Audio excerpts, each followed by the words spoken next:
Hello, dear friends of futureprimitive.org. I'm here with John on a beautiful afternoon. We're outside and there are birds and trees and a completely blue sky.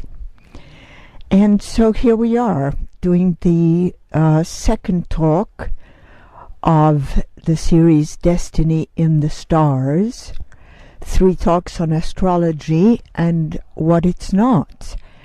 And I've convinced John to talk to us about his discovery, his mathematical language, which is the star zodiac. So John will talk to us today about the difference between the 2 zodiacs and how he proposes what he calls a genotype to contrast with the horoscope. So let's start by this. And I want everybody to know that I will stop him if I do not exactly understand what he is explaining to us. Yes, we have an agreement about this particular topic I'm going to handle right now, that Joanna will listen very closely. She's a great listener. And if she finds that it's difficult to follow what I'm saying at any point, she's going to let me know that so I can say it in a better way. We're taking these precautions because what I'm going to talk about now, although in a certain sense it's an extremely elementary subject and really quite simple when you stand back and look at it, for some reason presents difficulties for people to understand. I've pondered and puzzled about this over the years. I still don't know exactly why.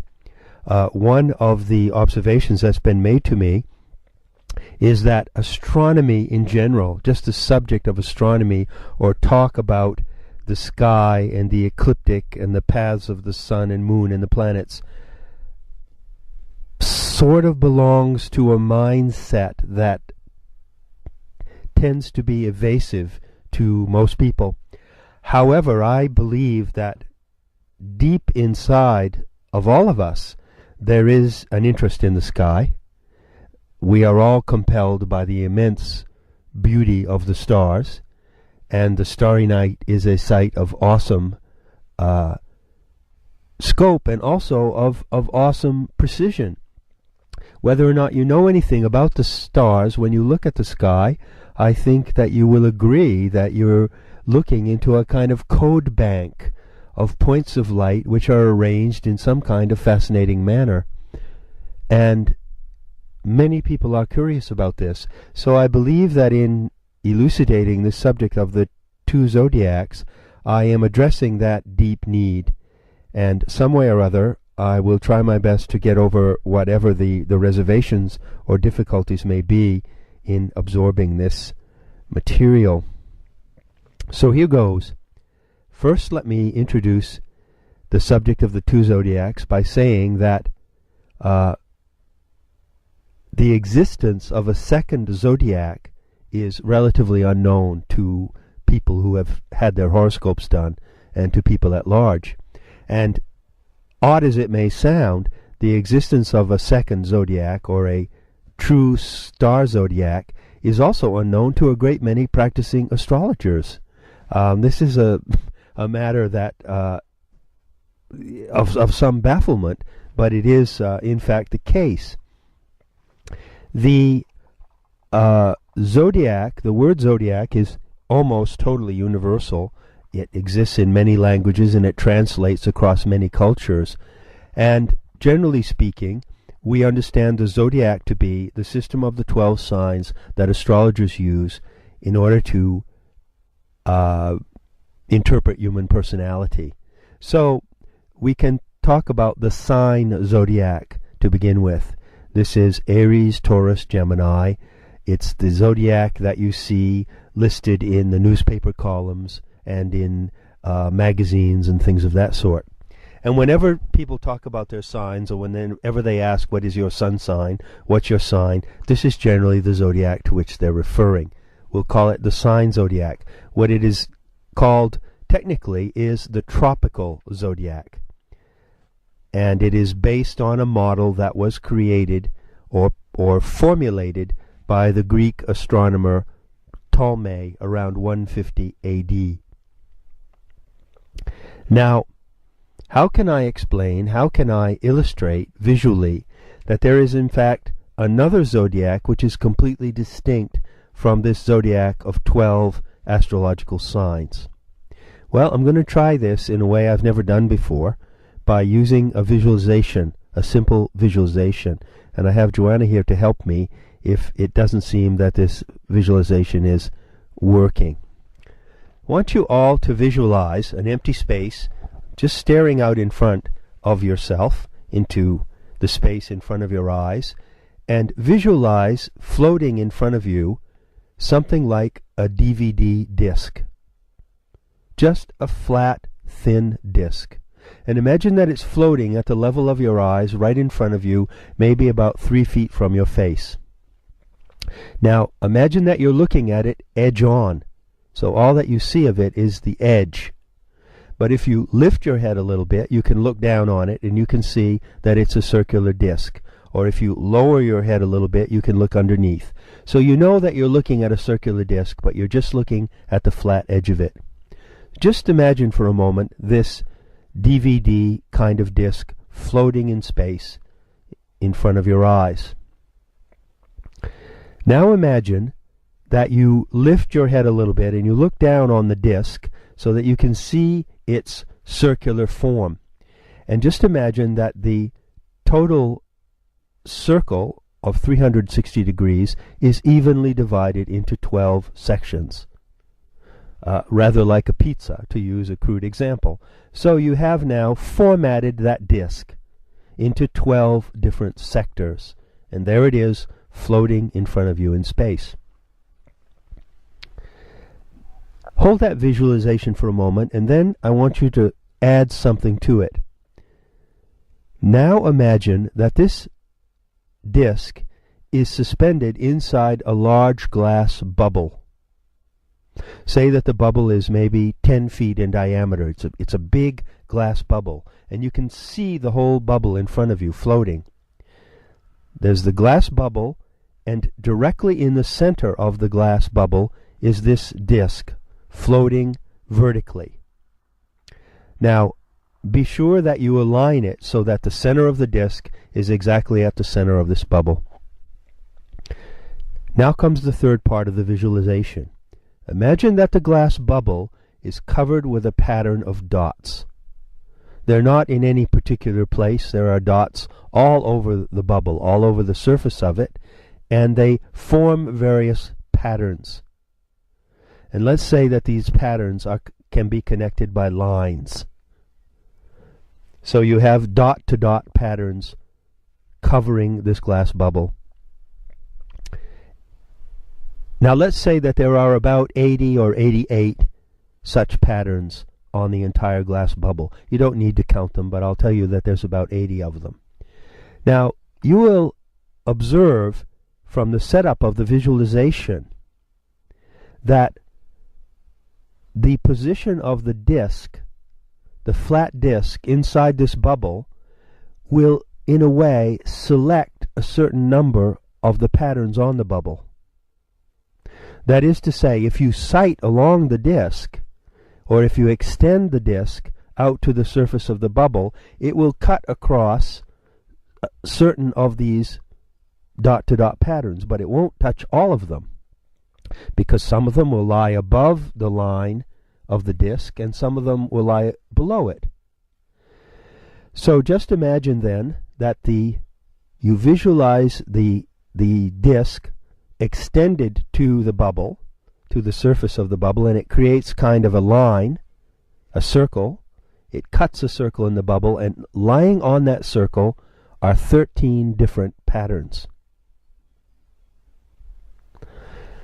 That's the basic visualization that we might use to describe the star zodiac and the sign zodiac.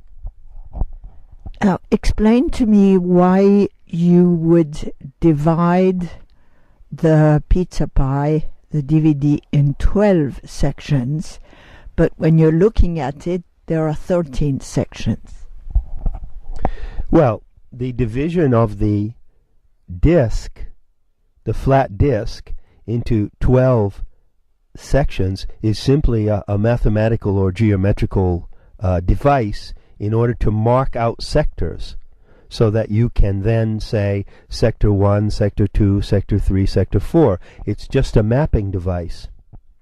However, when you extend the limits of the disk out to the bubble, you go into the real space of the universe. You go into the real space where all the stars are located.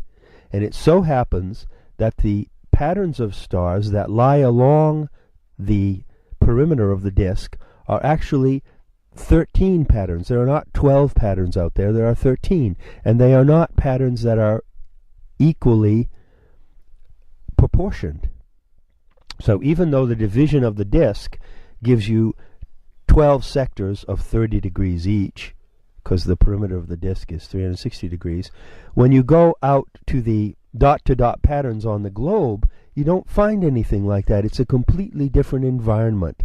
And that's the difference between the sign zodiac, which is the pizza model of 12 sectors, and the star zodiac, which is actually the 13 constellations that you can see, which are on the perimeter of that circle. Okay, I'm fine with that. Continue your expose. Well, what happens here, if we use this visualization to understand the difference, is that we realize that the model of the astrological signs, which is used today, that tells you you're a Gemini or a Scorpio or a Virgo, has no relation whatsoever to the surrounding stars. The disk that I originally asked you to visualize stands by itself. It has 12 sections, and those 12 sections are the 12 signs of the zodiac: Aries, Taurus, Gemini, Cancer. So, for instance, if you're born on a certain day in, like today, the last day of March, then you have the sun in about 10 degrees of the sign Aries. And that means that you would make a little mark on that disk, on the flat disk, at the 10-degree mark of the first sector, because the first sector of the disk is designated Aries, the second sector Taurus, the third sector Gemini. That format is a mathematical geometrical map that was created by Ptolemy in 150 AD, as I explained. And so if you're born on March 31st, you put a little mark at 10 degrees in the first sector, and that's where the sun was when you were born. In the tropical zodiac, or sign zodiac, it has nothing whatsoever to do with where the sun actually stood relative to the bubble. The bubble covered with dots is the actual celestial sphere with the visible constellations. And as a matter of fact, if you want to then make the transposition from sign zodiac to star zodiac, you can do that. You can observe where the sun stands in the constellations on March 31st every year. It does not stand in Aries the ram. It stands in a region of the constellation of the fishes. So you see, the two zodiacs are actually the zodiac of signs, which are starless sectors, and the zodiac of constellations, which are visible star patterns. That doesn't work. So, John, I'm curious, why does the tropical zodiac begin at Aries? Well, that's a great question, and I have to tell you that the answer to that question is going to be somewhat of a disappointment, because it's ridiculously simple. The tropical zodiac begins at Aries because the Greek astronomer Ptolemy said so. That's all. There's no other real logic to it. Aries, the sign Aries begins at March 21st, which is the date of the spring equinox. And this is not the beginning of the zodiac. You know, the zodiac is a circle, and where does the circle begin? A circle doesn't begin anywhere. You have to designate arbitrarily a beginning point on the circle.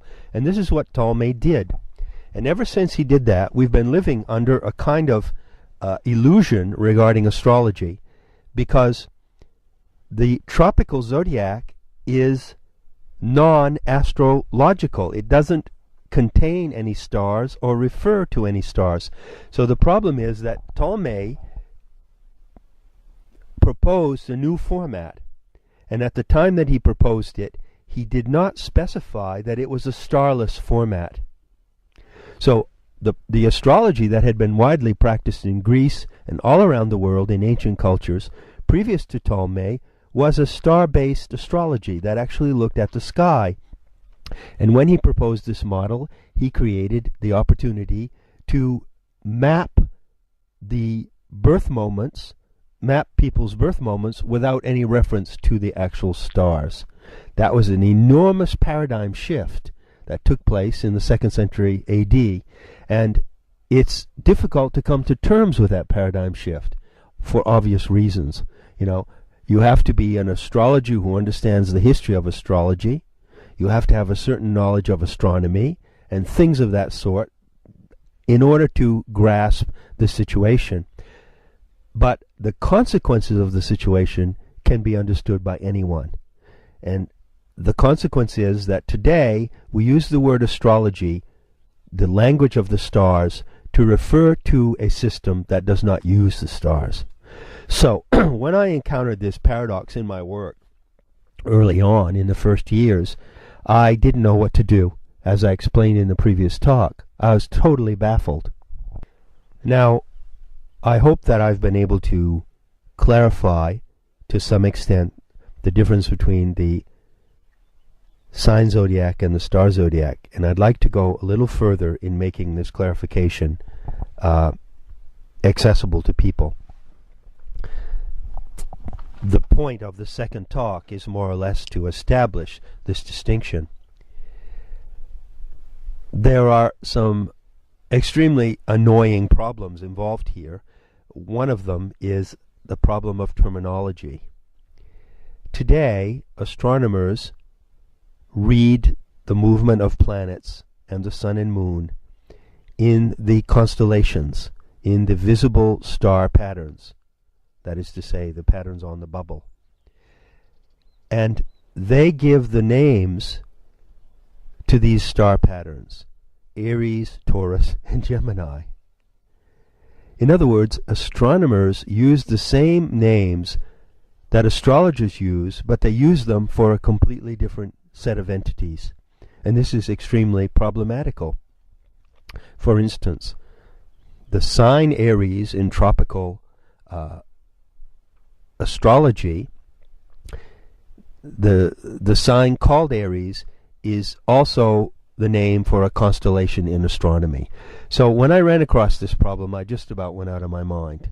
And however, I did come up with a very simple solution. I decided that the best thing to do would be to call the astrological signs by their Greco-Latin names, which we've inherited: Aries, Taurus, Gemini, Cancer, but to refer to the constellations by what I call their storybook names, or their pictorial names. For instance, you can actually see the constellation of the Lion, that looks like a lion, and rather than calling it Leo, call it the Lion. So we have the sign Aries, the constellation of the Ram; the sign Taurus, the constellation of the Bull; the sign Gemini, the constellation of the Twins; the sign Cancer, the constellation of the Crab; the sign Leo, the constellation of the Lion; the sign Virgo, the constellation of the Virgin; the sign Libra, the constellation of the Balance or Scales; the sign Scorpio, the constellation of the Scorpion; the sign Sagittarius, the constellation of the Archer; the sign Capricorn, the constellation of the Goatfish; the sign Aquarius, the constellation of the water bearer, and the sign Pisces, the constellation of the fishes. And to those 12 constellations, we must add the 13th constellation of Ophiuchus, or the snake tamer. Now these constellations do not correspond to the signs, and they never did. They are two different formats, they are two different sets of information, and they yield two different codes. So what I had to work out over my many years of practicing astrology was two things at the same time. First, I had to work out how to read the sign zodiac and use it properly, and I had a lot of trouble with that because I didn't accept what was written in the cookbook, in the astrological cookbooks. So I kind of made up my own version of sun sign astrology as I went along. At the same time, I had a second task on my hands, which was to figure out what on earth these constellations could mean. And I have to tell you that today this is still a largely ignored subject. If you go into a bookstore, and I have in mind the astrological bookstore at Covent Garden in London, you now will find an entire wall, 10 feet across and 8 feet high, covered with books on astrology. Different types of astrology, different specialized forms. One thing about astrology is that, and I'm talking just now about tropical astrology, is that tropical astrologers tend to be very specialized. So some of them will specialize in the interpretation of the moon's nodes, others will specialize in reading reincarnations, others will specialize in the Arabian points, the midpoints, others in the interpretation of the signs for health purposes, astrocartography, synastry, which is the matching of people according to their overlapping of their tropical horoscopes, and on and on and on. And you can stand there in front of that wall of books in the Covent Garden bookstore, and I defy you to find one book that will show you the actual constellations. You won't find one. It is really remarkable. And I should add here that this blind spot also includes two lesser known branches of astrology that claim to actually use the constellations. These are the siderealists of the Western tradition and the Hindu or Vedic astrologers who practice Jyotish. Now it is true that these two schools do refer to the starry patterns in the sky, but they do not actually take into account the real look and form of these patterns. They do a very strange thing. For instance, Vedic astrology will give you a different set of parameters for your birth chart. And it will say, for instance, if you were born on March 21st, that you're not actually an Aries, but that you're actually a Pisces, because on March 21st, the sun was in the constellation of Pisces. And so what they do is they refer to the star zodiac and to the constellations, but they treat it as if it were a model of the sign zodiac. And they also divide up the constellations into 12 uniform, 12 regular or consistent sectors of 30 degrees each. I have to tell you that this is very puzzling behavior, and I fail to understand why anyone who really looks at the sky would even want to do this.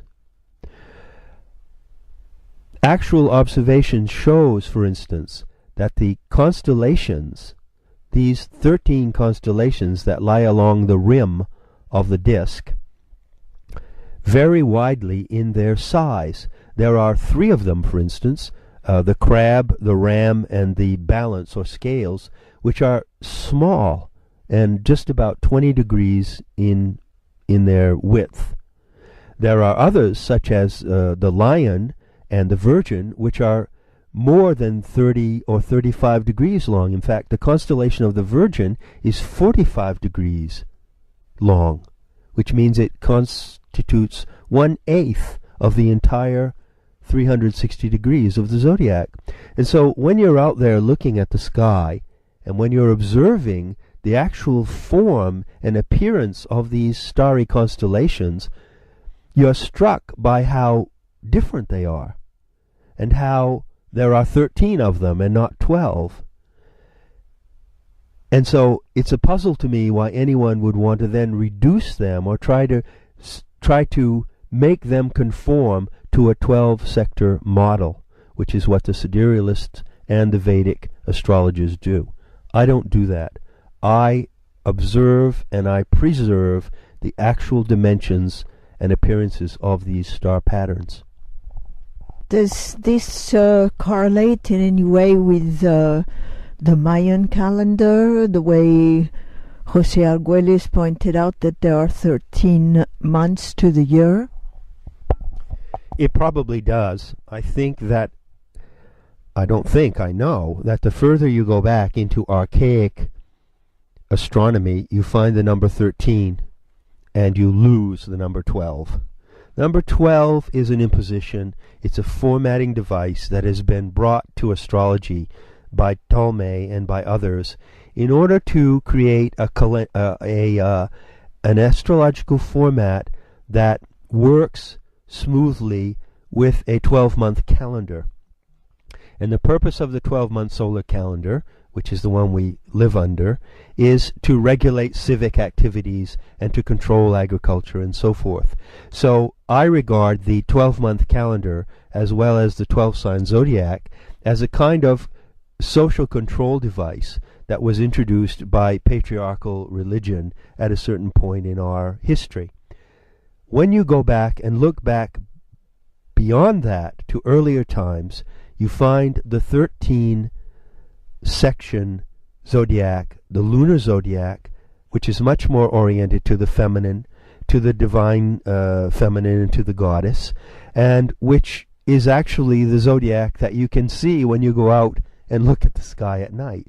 So by returning to the real sky zodiac, as I've tried to do in my work, I'm actually taking us back to those archaic roots and to a zodiac model that gives a much deeper reflection of our species experience than the sign zodiac. What does the word zodiac actually mean? Well, I've explained in Quest for the Zodiac that the Greek term zodiakos kykelos, from which zodiac is extracted, has been translated by almost all scholars as meaning circle of animals. Kykelos being circle or belt, just like a belt that you would wear for dress or pants, and zodiakos meaning of animals. As a matter of fact, that translation, although it may be correct as far as Greek scholars are concerned, and I'm no Greek scholar, so I can't compete with those folks, is completely absurd. Because even if it's a correct translation, it does not describe what you see in the zodiac. The zodiac, the star zodiac, the real sky zodiac of constellations is not a circle of animals. Look at them. Look at the pictures. Go to an astronomy book, or go to a book that will show you old sky maps, such as the model of the zodiac produced by Albrecht Dürer in woodcuts in 1520. And look at the ecliptic constellations, as they're called. The ecliptic constellations are the 13 constellations that lie on the edge of the disk. You will find very few animals. There is a ram, there is a bull, there's a lion. Fishes are not animals. Fishes are fishes. I would say there are 3 animals. There are fishes, there's a crab, which is a crustacean. There is a scorpion, which is an arachnid. Now you could say a scorpion is an animal, but it's really an insect or an arachnid. There are 3 human forms or humanoid forms. The twins, are two human figures, generally represented as male, Castor and Pollux. They are not animals. The Virgin is a female form of a deific form, we could say, a form of the goddess, but in a human guise. That's not an animal. The Archer is a hybrid of a man and a horse. The Goatfish is an even weirder hybrid of a goat and a fish.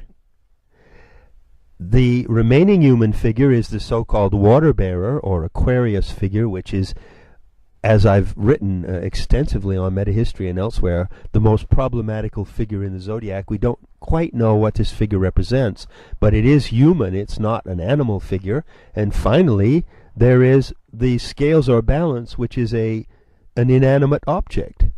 So anyone who thinks that our ancestors, the ancients who observed the sky for thousands of years, were stupid enough to call the zodiac a circle of animals really has a low opinion of our ancestors.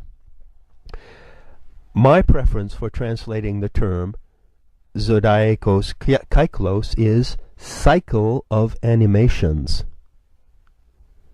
The great images you see in the sky are not animals, they are animations. Zodiacos. And they are not a belt or just a passive rim, but they are cycles of animations. They are animations that continually recycle themselves. They recycle themselves every night as they rise and fall across the horizon. They recycle themselves through the seasons, and they recycle themselves over the long, long-term periods of time. Okay, so now will you tell us how the Circle of 13 constellations, or what you call the True Star Zodiac, what this tells us about our notion of destiny?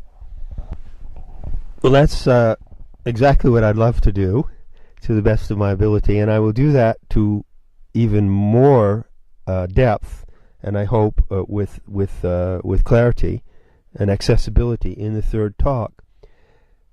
As for the remainder of this talk, I would like to introduce the idea that everyone who has ever had their horoscope done in the tropical format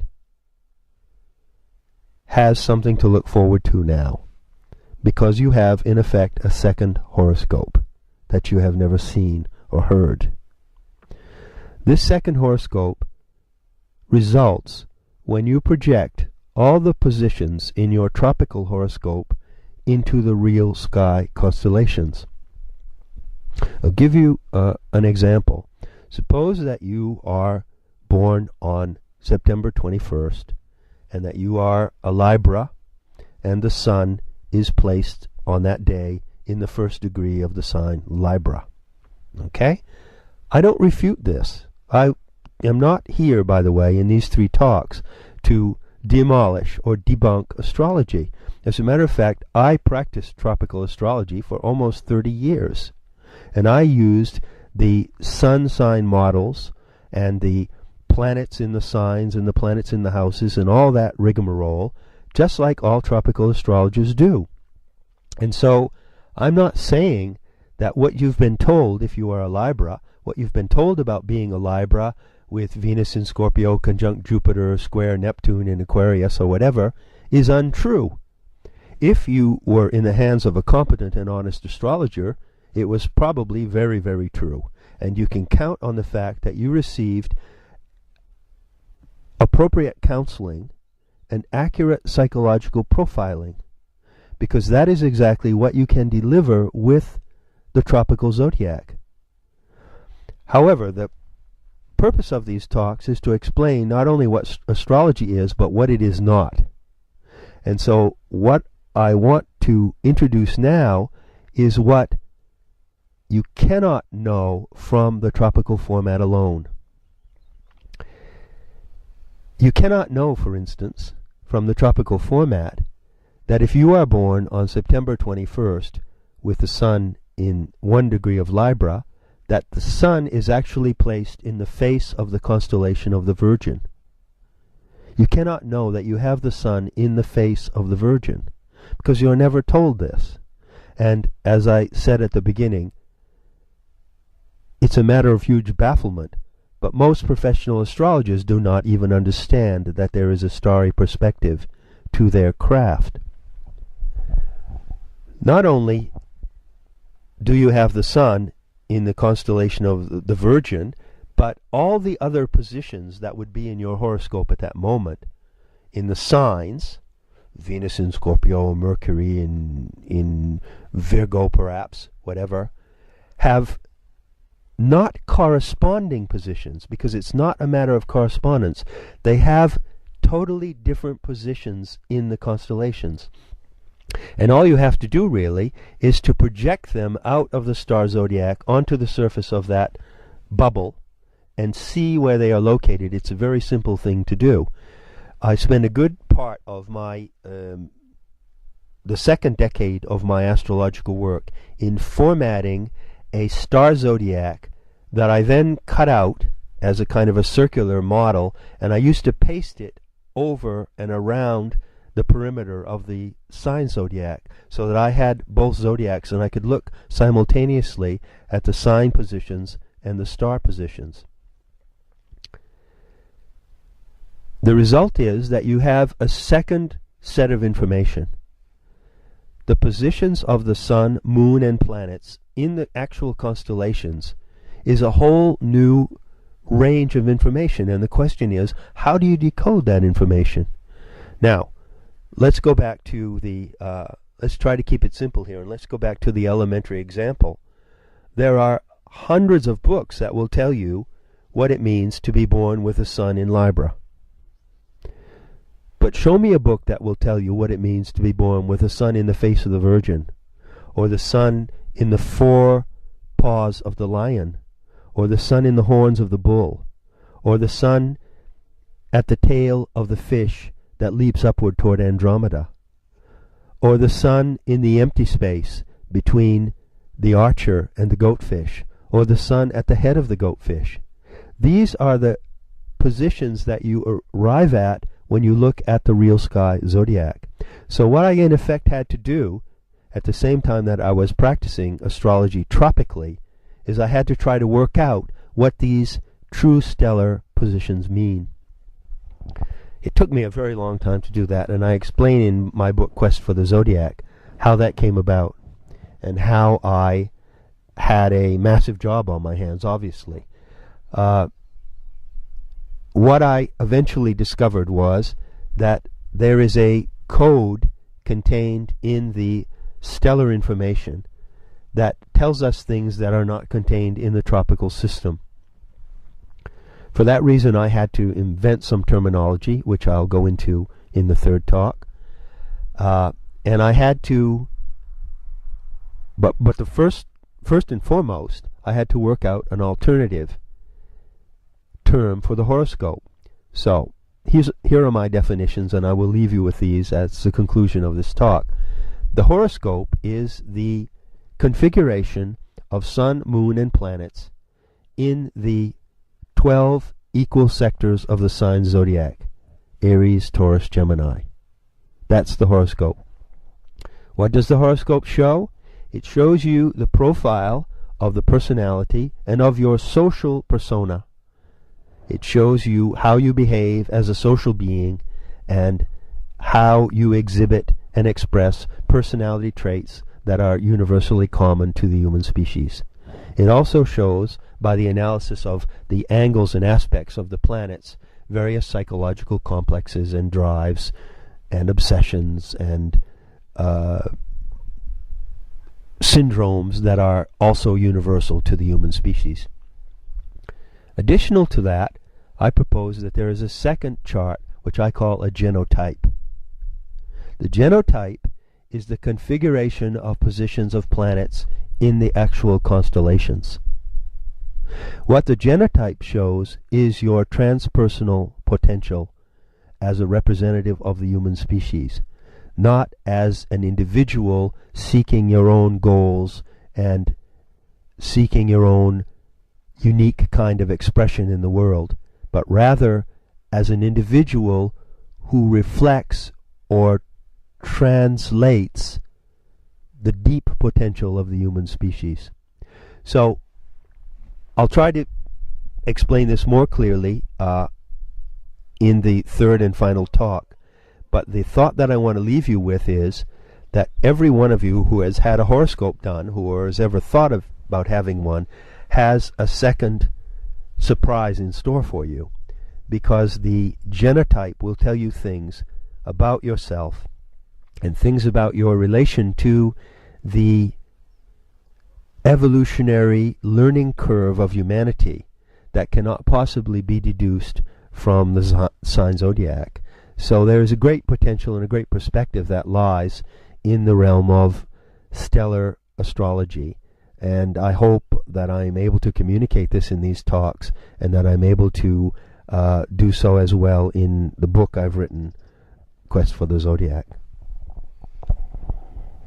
I have a difficult question for you to close this talk. But who outside of yourself will be able to read this genotype for somebody who would want it? Probably no one outside myself, and I know that that creates a problem for certain people because I have a virtual monopoly on the subject. But as a matter of fact, I must admit that I do have a virtual monopoly, and it's my privilege to have that. And I can cite one other astrologer that I know of, Diane Rosenberg, who is aware, who has a website, I hope I'm pronouncing her name correctly, and who is aware of the constellations. At least she knows they exist, and she has used them. But apart from her, and perhaps one other person whose name I won't mention because I'm not even certain about him, no one has delved in this direction. So it sort of comes to me by default to have a monopoly. I would rather not have a monopoly, and I would rather not have the responsibility of decoding this whole thing on my head. But since that's the way it is, I'm happy to deal with it. Okay, we'll hear more about this next time, which will be extremely soon. Goodbye, my friends. Of the two zodiacs, I am addressing that deep need, and some way or other I will try my best to get over whatever the reservations or difficulties may be in absorbing this material. So here goes. First, let me introduce the subject of the two zodiacs by saying that the existence of a second zodiac is relatively unknown to people who have had their horoscopes done and to people at large. And odd as it may sound, the existence of a second zodiac or a true star zodiac is also unknown to a great many practicing astrologers.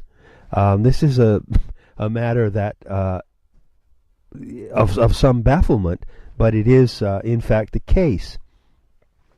The zodiac, the word zodiac, is almost totally universal. It exists in many languages and it translates across many cultures. Hello, dear friends of futureprimitive.org. I'm here with John on a beautiful afternoon. We're outside and there are birds and trees and a completely blue sky. And so here we are doing the second talk of the series Destiny in the Stars. 3 talks on astrology and what it's not. And I've convinced John to talk to us about his discovery, his mathematical language, which is the star zodiac. So John will talk to us today about the difference between the two zodiacs and how he proposes what he calls a genotype to contrast with the horoscope. So let's... And generally speaking, we understand the zodiac to be the system of the 12 signs that astrologers use in order to interpret human personality. So we can talk about the sign zodiac to begin with. This is Aries, Taurus, Gemini. It's the zodiac that you see listed in the newspaper columns and in magazines and things of that sort. And whenever people talk about their signs, or whenever they ask, what is your sun sign, what's your sign, this is generally the zodiac to which they're referring. We'll call it the sign zodiac. What it is called technically is the tropical zodiac. And it is based on a model that was created or formulated by the Greek astronomer Ptolemy around 150 AD.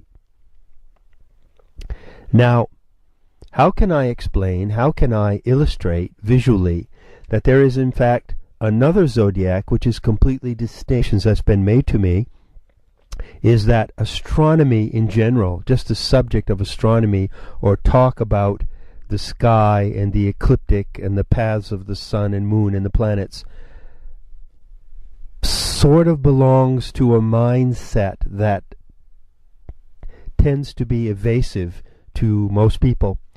However, I believe that deep inside of all of us there is an interest in the sky. We are all compelled by the immense beauty of the stars, and the starry night is a sight of awesome scope and also of awesome precision.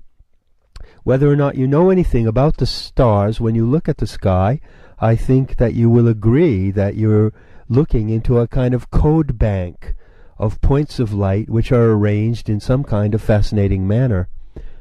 And many people are curious about this. So I believe that in elucidating this subject... Start by this.